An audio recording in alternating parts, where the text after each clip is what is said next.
আপনজনদের কাছ থেকে ভালোবাসা পাওয়া বড় সৌভাগ্যের ব্যাপার। আর তার থেকেও বড় কঠিন ব্যাপার কি জানেন? তাদেরকে ছেড়ে থাকাটা। আর এই ভালোবাসার টানেই বারবার ফিরে আসতে হয়। কিন্তু যাওয়ার বেলা এই সুন্দর সুন্দর মিষ্টি মিষ্টি মুহূর্তগুলোকে যদি বেঁধে নিয়ে যেতে পারতাম, তাহলে দুনিয়ার রানী নিজেকে মনে করতাম। তো আসসালামু আলাইকুম, উত্তর দিনাজপুর জেলার ছোট্ট একটি গ্রাম থেকে আমি পায়েল। আমার নতুন ব্লগে তোমাদের অনেক অনেক ভালোবাসা। আজকের সকালটা শুরু করছি বাবাকে দিয়ে। কেন বলো তো?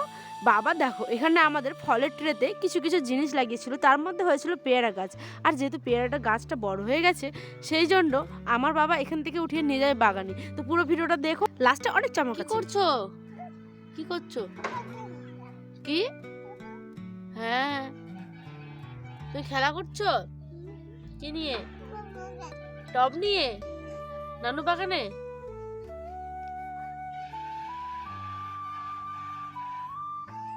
তো এখানে আমার দুইটা বাপ মিলে লেগে পড়েছে তাদের নিজ নিজ কাজে, একটা বড় বাবা একটা ছোট বাবা।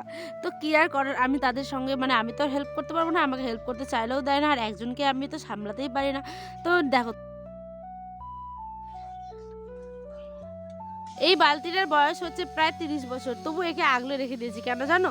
কারণ পুরনো স্মৃতিকে আগলে রাখো, দেখবে ঠিক এর দাম একদিন তুমি পাবেই, সে যেই হোক না কেন। ঠিক আছে, বালতি বলো বা মানুষ। তো যাই হোক, একটু বেশি বলে দিলাম। তো এখানে দেখো, আয়ন সোনা দৌড়াদৌড়ি করছিল, আর আমি বাবার সাথে সেই বাগানে যাচ্ছিলাম, আমাদের বাঁশ বাগানে যে সমস্ত সবজি লাগানো হয়েছে। আর ওখানে গেলে না মনটা একটা অন্য রকমের আনন্দ হয়ে যায়, জানো? আয়ান পড়ে যাবে কিন্তু এরকম করলে। আয়ান, এসো এসো এসো এসো এসো, চলো। এই দেখো, চলো চলো চলো।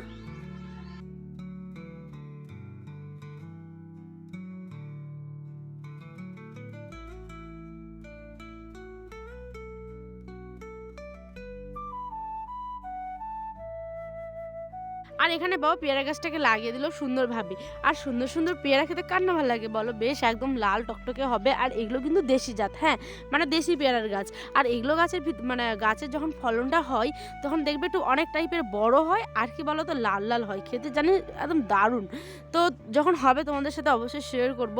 আর আমার এখানে চোখ মুখের অবস্থা একদম খারাপ, যেহেতু সকালবেলা থেকে এরমভাবে কি বলবো বলো, কাজকর্ম করছিলাম। যাই হোক, এবার চলে এসেছি রান্নার কাজে। বোন আর আমি মিলে করবো চিকেন রান্না, প্রথমবার, বিশেষ করে বাবার বাড়িতে বহুদিন পরে।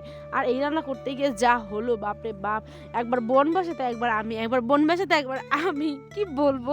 আর আমি এখন ভরসা দিচ্ছি আর হাসছি। দেখো বোনের কাণ্ড, এখানে তেলটাকে নিগড়ানোর জন্য ওটাকে ওর মধ্যে ঢুকিয়ে দিয়েছে, ঠিক আছে। আর এখানে চটপট রান্না করছি, তেলের মধ্যে দিয়ে দিলাম পেঁয়াজ কুচি, আর তার সাথে দেবো সমস্ত গুঁড়ো মশলা। কিন্তু আমি মনে করি গুঁড়ো মশলার থেকে দেখবে বাটা মশলাই কিন্তু বেস্ট টেস্ট, তাই না বলো? কারণ বাটা মশলার মধ্যে যা গ্রেভিটা হয়, সেটা স্বাদ অতুলনীয়।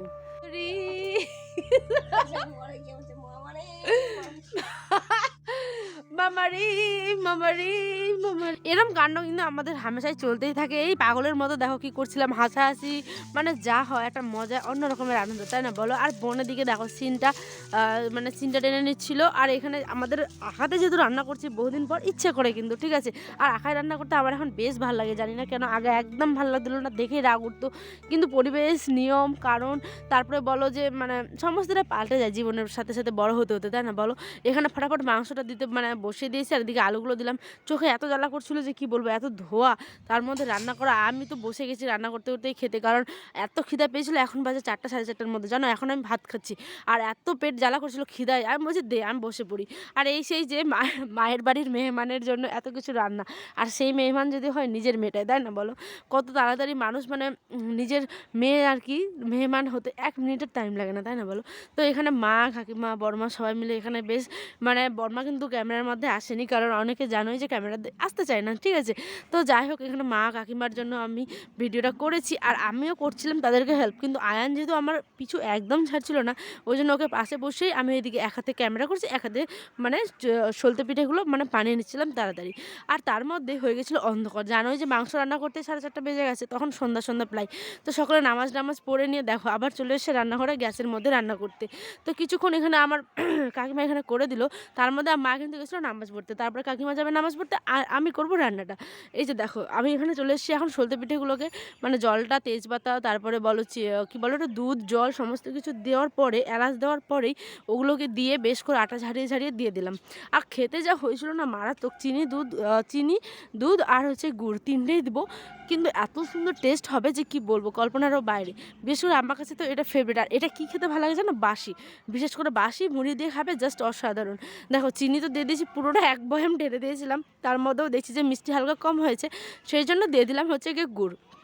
আর এখানে নিজে না মানে না করলে একটু অন্য রকমের হয়ে যায়, মানে ব্যাপারটা কি বলবো তোমাদের সাথে, ভাষা খুঁজে পাচ্ছি না, মানে একটা অন্যরকম টেস্ট আসে গুড় দিলে। আর এটা হচ্ছে খাঁটি গুড় কিন্তু, ঠিক আছে। আর দেখো এখানে বলতে বলতে আমি গুড়টাকে দিয়ে দিলাম, আর তারপরে যার ফ্লেভারটা এসছে দেখো, দেখলে আশা করি বুঝতে পারবে এত টেস্টি হয়েছে যে কি বলবো। আর মা কিন্তু বানিয়েছিল চিতই পিঠা, আর তার সাথে বানিয়েছিল হচ্ছে কি বলে লুচবি, আর হয়েছিল রুটি। সমস্ত কিছু একসাথে একদিনেই, যেহেতু আমার কাছে টাইম নেই, আমি কয়েকদিনের মধ্যে আবার চলে যাবো। তাদের পর্যন্ত দেখাবো অনেক ব্লগে। আল্লাহ হাফেজ।